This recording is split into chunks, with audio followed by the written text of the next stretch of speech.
Welcome, everyone. My name is Terrence Dillon, and I am the Community Engagement Coordinator at Habitat for Humanity Chicago. Hi, everyone. And I'm Abigail Jackson, a program coordinator at Habitat Chicago. And we are very excited because Abigail and I are here today to lay out everything you need to know to apply for a grant through our Neighborhood Grants Initiative. In this video, we will go over what the Neighborhood Grants Initiative is, eligibility and requirements for participation, how to submit a successful application, and examples of past projects to get your ideas flowing. But first, we want to start with a quick introduction to Habitat Chicago. We are a nonprofit organization that works to champion healthy neighborhoods by investing in resident priorities, supporting home ownership, and building quality homes. We believe in a world where everyone has a decent place to live, and we invite people of all backgrounds, races, and religions to work towards this vision together in our three focus neighborhoods of West Pullman, Greater Grand Crossing, and Austin. We are a part of a network of autonomous organizations affiliated with Habitat for Humanity International. As the Habitat organization serving Chicago, we design all of our work around needs and opportunities specific to Chicago and its neighborhoods. We encourage you to visit our website, habitatchicago.org, to learn a little more about our different programs. But for now, let's dive right into the Neighborhood Grants Initiative. Thank you, Terrence, for that comprehensive overview of Habitat Chicago. And yes, let's jump right in. The Neighborhood Grants Initiative is a small grants program that provides funding for community focused projects in West Pullman, Greater Grand Crossing, and Austin. These grants are meant to provide opportunities for neighbors and community members to connect with one another while adding value to their neighborhoods through projects that strengthen or support both physical and social aspects of their communities. Grant amounts typically range from $500 to $1,200, but we try to fund the actual cost of a project rather than setting strict upper and lower limits. However, do keep in mind throughout this video that we are talking about small grants here. These grants can be awarded to either groups of individuals or groups from established organizations. So, why are we offering these grants? Well, as Terrence mentioned earlier, our goal is to support the health of neighborhoods because every last person in this city deserves a decent place to live. And in Chicago, we know that neighborhoods can dictate so much about the quality of life for their residents. We've been at work in Chicago neighborhoods for a long time, and here's what we've come to know for sure about them. We know that the most successful, significant, and sustainable developments in neighborhoods are almost always built from existing strengths. And the greatest strengths in any neighborhood are really the people who live there and work there and who are invested in their communities. We also know that neighborhoods with better connected community members tend to have higher levels of civic engagement, are more adaptive and resilient in times of change, and have significant resident influence in the direction of their futures. We also know that visual indicators, things like public gatherings and physical upkeep, these things matter for how community members feel about their neighborhood, which can in turn affect their participation in its well-being. So these facts turned into a roadmap for us a few years ago as we were exploring how to better support residents in our focus neighborhoods. It became clear to us that putting resources directly into the hands of the people who know their communities best had the potential to affect far more connectivity, momentum, and creativity than any projects that we could coordinate ourselves. Since launching the initiative, the participating groups have proven this theory right time and time again. We are continuously blown away by the passion and the thoughtfulness of the groups, as well as the benefits and the reach of their projects. So, Terrence, can you give us an idea of what some of these amazing projects have looked like? Yeah, it really has been amazing to see.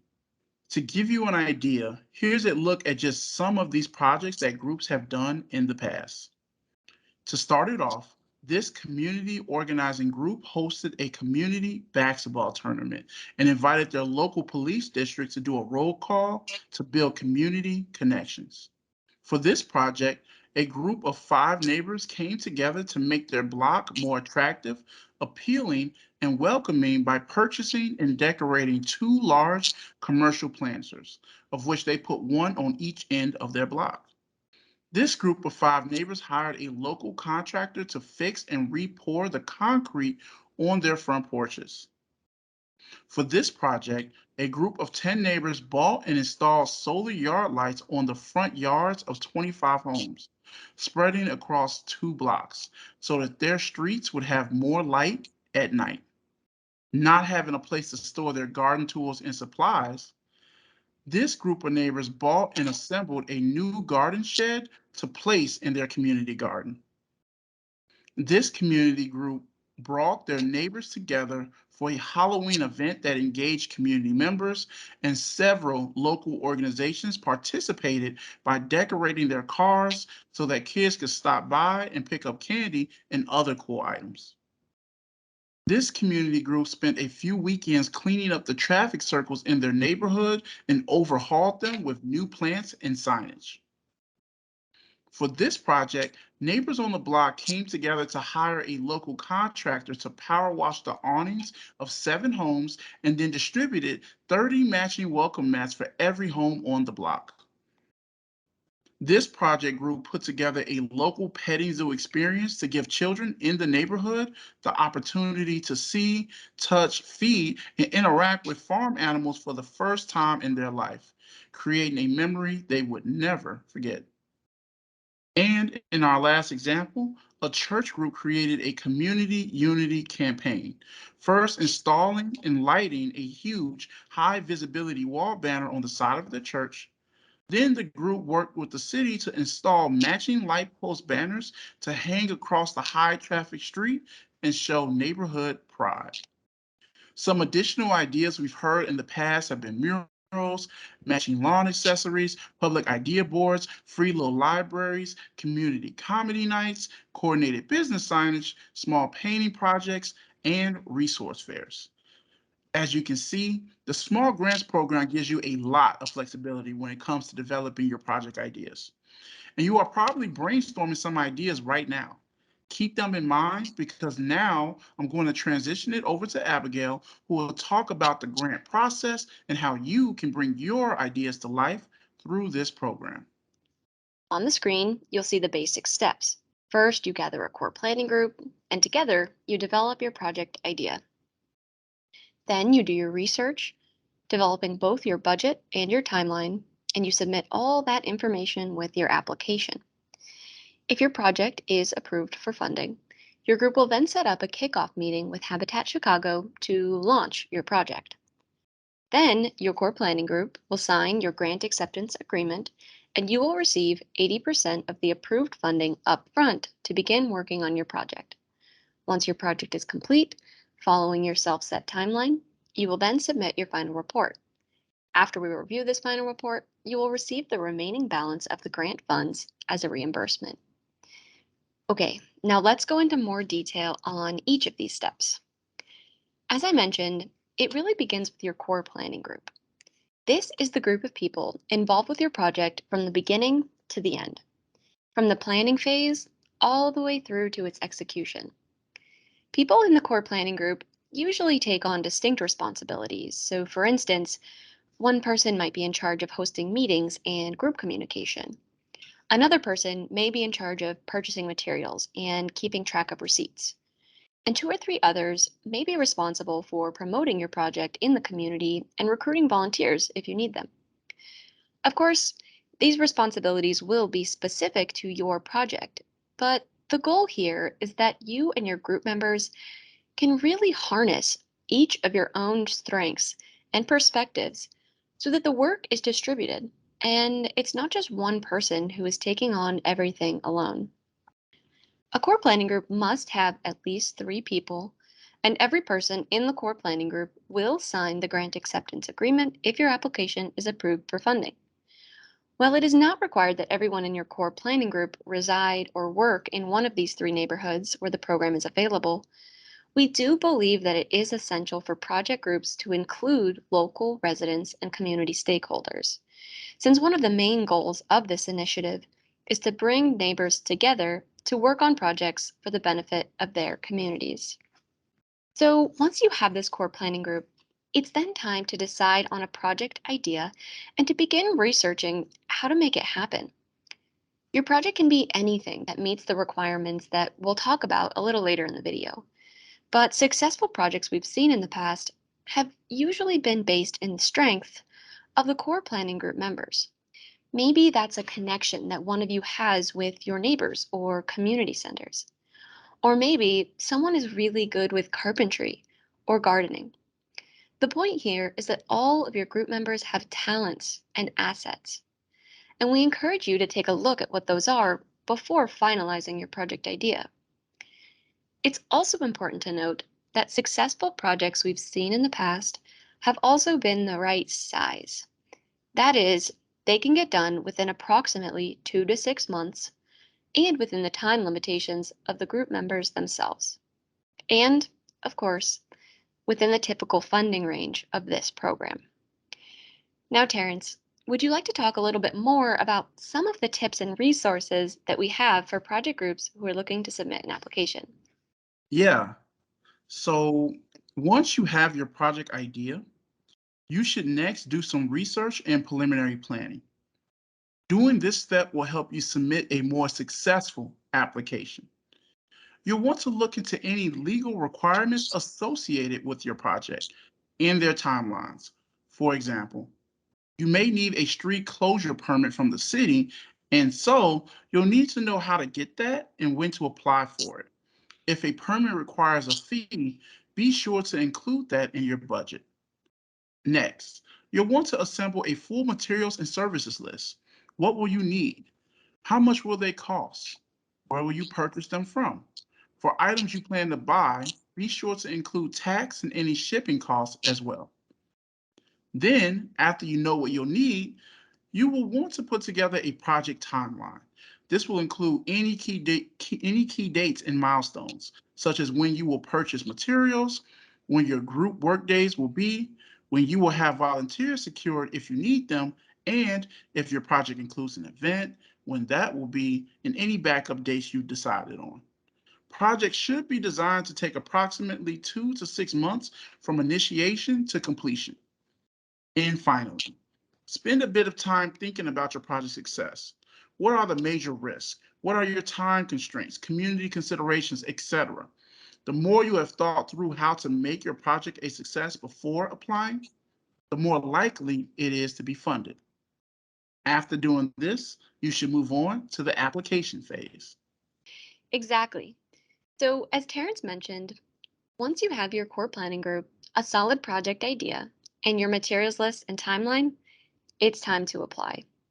Think of the application as your pitch to us for why it is important to receive funds for your project. Paint a picture with your responses. What do you want to accomplish?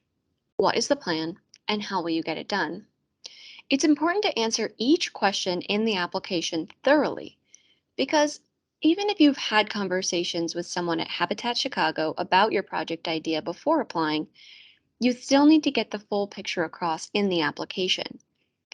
This is because we have multiple people on our team who review each application, and we can only assess what's in front of us. To that point, you'll want to make sure that your project budget has enough detail to be accurate. The amount you request in the grant application is how we decide how much to allocate to each project, making this a very important part of your application. Likewise, if your project is approved for funding, you will be expected to adhere to the timeline and the project dates that you outlined in your application. This means that sitting down with your project group and agreeing to all of those key dates of your project is also an important step of filling out your application. So, once you've submitted your application form, our team will then review it, and communicate a decision to you within 10 business days. Now, Terrence, can you talk a little bit more about what happens if an application is approved for funding? Yeah, so if your application is approved for funding, we will contact you to set up a project kickoff meeting with all of your core planning group members. Generally, we ask that these kickoff meetings take place within 2 weeks from the notification of your grant award. During these kickoff meetings, we will review your grant acceptance agreement, which is a non-legal agreement between your group and Habitat Chicago, outlining the responsibilities for each of us and what is required for documenting and completing your project. We will also set aside some time to discuss your project's timeline and deliverables during this meeting. Everyone in your core planning group then needs to sign the grant acceptance agreement, and you will have 3 weeks from the notification of your grant award to do so. Only once we have all the signatures from your group members can our team begin to process your first payment, which will be 80% of your total grant award. This process generally takes 1 to 2 weeks, so we encourage groups to set up their kickoff meetings and sign their grant acceptance agreements in a timely manner if they will require access to their funds shortly after their application is approved. Once the check is ready, we will issue it to a designated person in your group. So, what happens after this, Abigail? Well, then your project is underway, and you and your group members will start to execute your project according to the budget and the timeline outlined in your application. We want you to know that you are not alone once you receive your funds. We do check in with you and your group members periodically to see if there are any questions or concerns, and just to get a general sense of your progress. We know that projects are never straightforward. Plans usually need to change at least a little and sometimes a lot, and that's okay. We encourage you to talk to us as soon as you think that you might need to significantly change plans, and know that we will work with you to make those changes possible. Once your project is completed in full, you will submit a final report.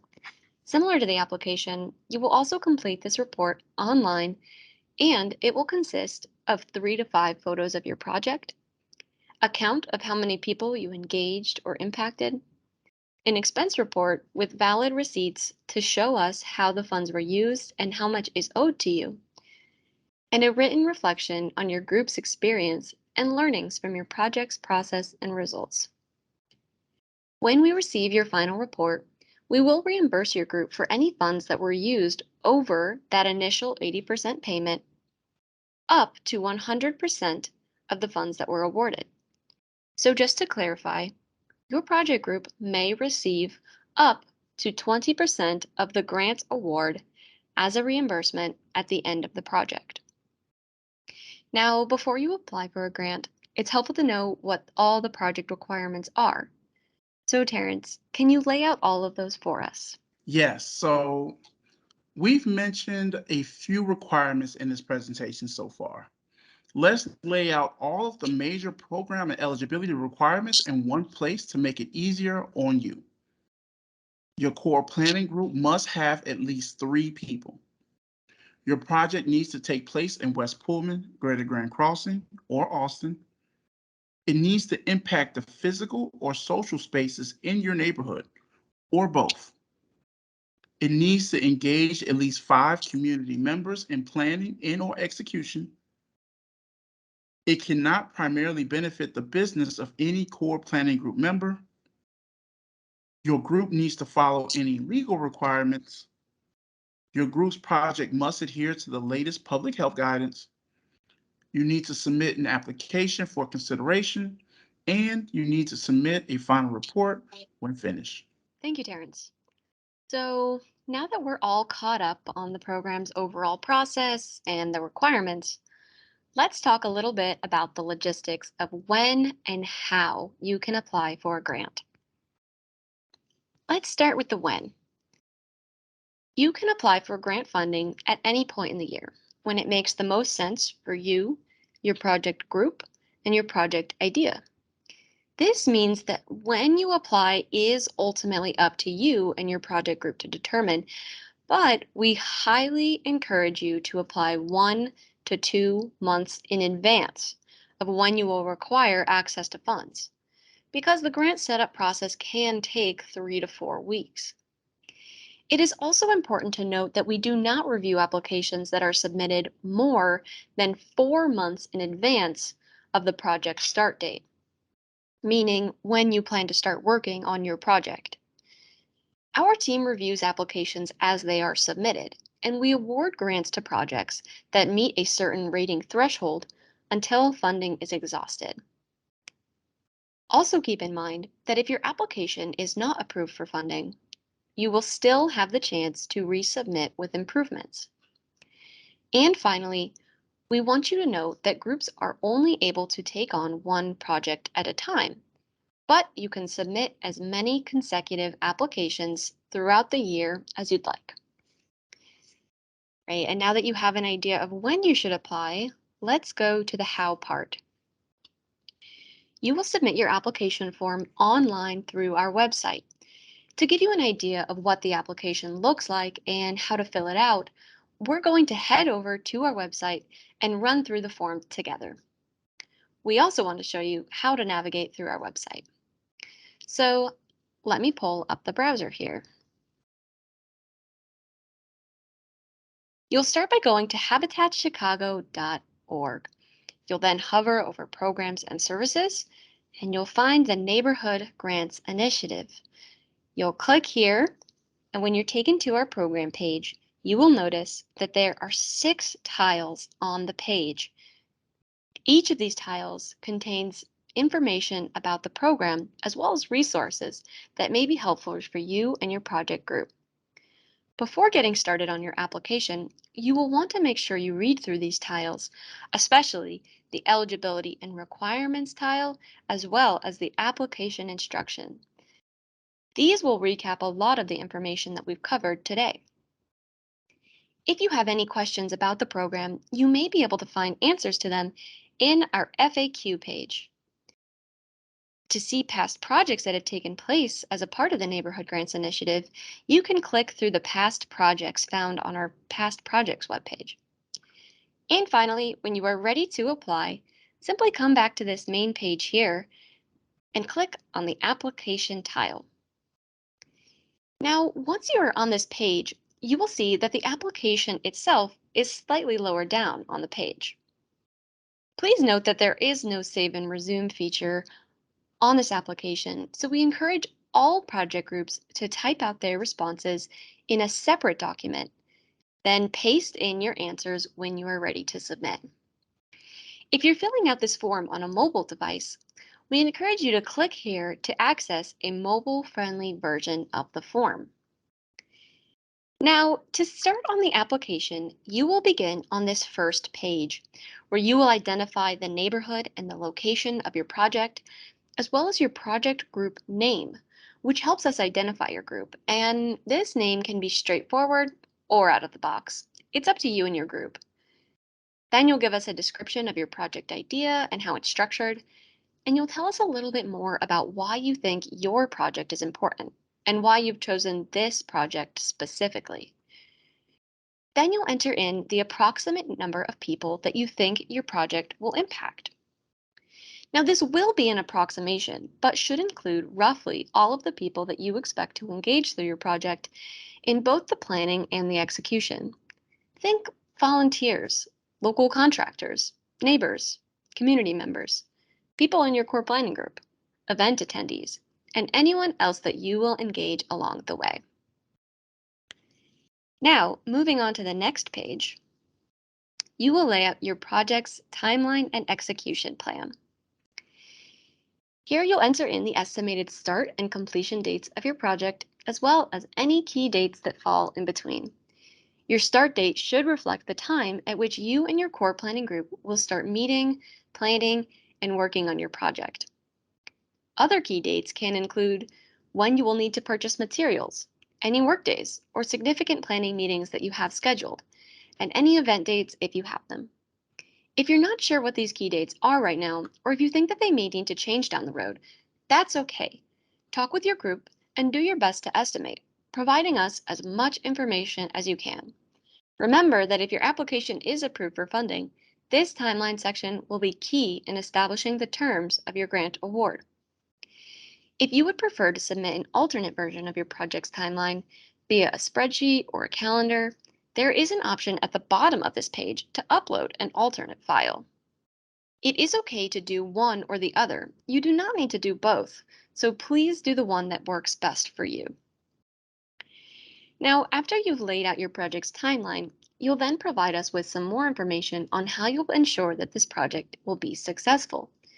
And this is where you demonstrate to us that you've thought the project through and you have a framework for being able to do it.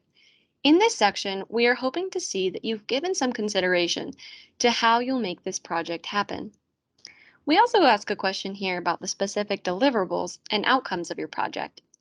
Think of these as all of the individual events, occurrences, connections, or changes that you bring about as a result of your project. Some projects may have only one or two direct outputs. Others may have several. But for any project, these outcomes should reflect the tangible results that you will accomplish through your project's activities. Moving on to the third page, you will then lay out your project budget. As a reminder, your budget should include the actual items that you plan to purchase for your project, which can be items as well as services. And we do use this budget and its total to decide your grant amount. You may have additional materials that you'll get without paying for. Those can be included in your budget as $0 amounts, or you may choose to mention them in the question about project success on the previous page. You have the option of filling out the form here or uploading a file, like a PDF or a spreadsheet, similar to your timeline. Again, we're completely okay with either format, so do what works best for you, but you only need to do one. If you're filling out the form on this page, you'll go line by line and enter the name of each item. So let's do an example together. Let's say we're going to order custom t-shirts. And we know that we need to order 50 of them. And we know the cost per unit will be $6.50 per t-shirt. The form on this page will add up your item total. It's important to note at this time that you should omit the dollar sign. If you include a dollar sign, you will receive an error on the form, so please only use basic numbers. You will then go line by line and add as many line items as you will need to execute your project. Let's do another example. Let's say you want to include the shipping for the t-shirts. You can say shipping of t-shirts. Know that the quantity is 1 and it will cost you $23.99 to ship them. Again, the form will add up your total, and all you need to do at the end is to add up all of these item totals and fill in this section for the total amount requested. Okay, moving on to the fourth page, you will then lay out your core planning group members. As Terrence mentioned earlier, your core planning group must consist of at least 3 people, but there is no upper limit. So once you've entered in the contact information for the first 3 members of your group, you can then click on the Add Another Response link to continue adding as many core planning group members as you need. At the end, you will then identify who of the group members listed will serve as the primary contact person with Habitat Chicago and what their preferred method of contact is. After this section, you will then have the option of uploading any additional files and documents. This is not required, but sometimes groups want to submit additional items like posters or invoices that they already have, and this is where you can do so. You can use the Add Another Response button to add as many files as you need or like. Then, when you are ready, you will go to the Submit page and hit Submit. Make sure to review your responses in the previous pages by only using these numbers on the top right-hand side of the form. If you use your browser's back button, you will lose any information that you typed into your form. Once you submit your form, you will receive an email confirmation from us, And after our team reviews the application, we will review it and contact you within 10 business days with a funding decision.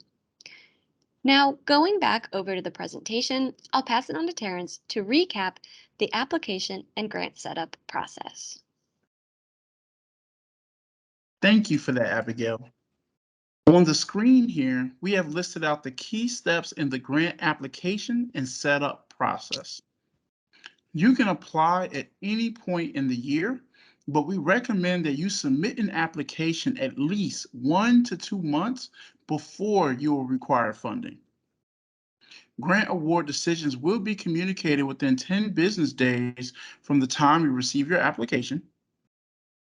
Applicants who have been approved for funding will set up a project kickoff meeting with Habitat Chicago, which will need to be scheduled within 14 days from the notification of your award.